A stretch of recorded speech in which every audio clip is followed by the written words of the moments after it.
We've all been there. It's 11 p.m. on a Sunday night. You're watching a motivational video, and suddenly, you feel like you could conquer the world.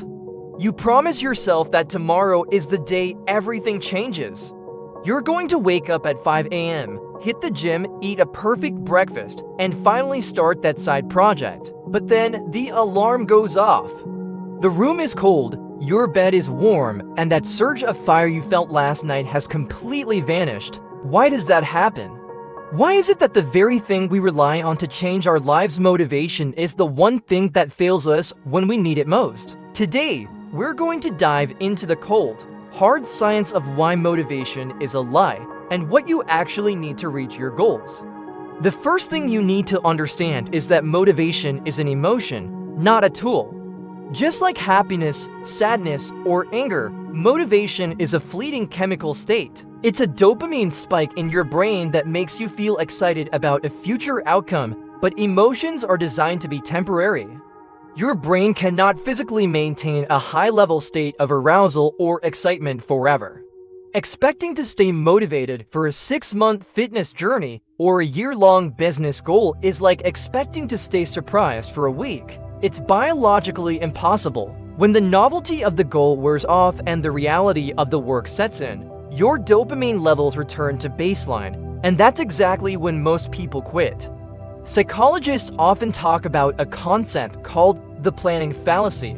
This is a cognitive bias where we underestimate how much time, energy, and effort a task will actually take. When you are sitting on your couch feeling motivated, you are imagining the result: the six-pack, the promotion, the bank balance. You aren't imagining the mundane, painful process of getting there. You aren't accounting for the days you'll be tired, the days you'll have a headache, or the days your boss will make you stay late. Motivation fails because it only exists in the ideal version of your life. It doesn't have a plan for the real version of your life where things go wrong. Another reason motivation fails is because of something called decision fatigue. Every time you have to motivate yourself to do something, you are using up a limited supply of willpower. If you have to wake up every morning and ask yourself, "Do I feel like going to the gym today?" You've already lost. You are forcing your brain to make a choice. Since your brain is evolved to conserve energy and keep you safe and comfortable, it will almost always choose the path of least resistance. It will choose the bed over the treadmill. Motivation requires constant redeciding, and eventually, your brain just gets tired of choosing the hard path. This is where the most successful people in the world differ from the rest. They don't have more motivation than you. They just have better systems. If you look at high achievers in the US and Europe, from elite athletes to CEOs, they do and wait for the spark. They rely on discipline and environment design. Discipline is doing what needs to be done even when you hate doing it. But even discipline can be hard. The real secret is reducing friction. If you want to go to the gym, you put your shoes next to the bed the night before. If you want to eat healthy, you don't keep junk food in the house. You take the choice out of the equation, so you do and need motivation to begin with. We also have to talk about the motivation trap. This is the belief that action must follow motivation. We think the cycle goes: feel motivated gives take action gives get results. But in reality, the cycle is often reversed. It's take action gives get results gives feel motivated. Action creates the momentum that then generates the feeling.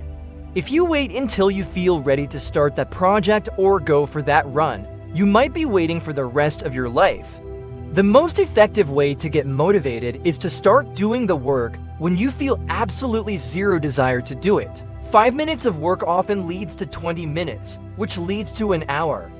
To truly stop failing, you need to shift your focus from goals to identity. In his research on habit formation, author James Clear notes that when you focus on a goal, like "I want to lose 10 pounds, your brain sees it as a chore. But when you shift to an identity, like "I am the type of person who never misses a workout," it becomes part of who you are.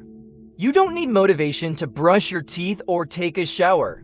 You do it because it's part of your daily identity. When your habits become non-negotiable parts of your day, the need for motivation disappears. So here is the truth you need to hear. Stop looking for the fire and start building the fireplace. The fire is the motivation. It's bright, it's warm, but it burns out quickly. The fireplace is your routine, your schedule, and your environment. It's the structure that keeps you moving forward when the fire is gone. Don't wait for Monday, don't wait for the new year, and definitely don't wait until you feel like it. Relying on motivation is like trying to sail a boat by blowing into the sails yourself. It's exhausting and you won't get far. You need to catch the wind of habit and discipline. As you finish this video, don't look for a sign to get started. Don't go watch another motivational clip. Instead, pick one small thing you can do right now that requires zero motivation. Lay out your clothes for tomorrow. Clear your desk. Write down the one task you've been avoiding. The goal isn't to be inspired, the goal is to be consistent. Motivation is what gets you started, but habits are what keep you going. Stop chasing a feeling and start building a system. Because at the end of the day, your results don't care how you felt while you were achieving them, they only care that you showed up.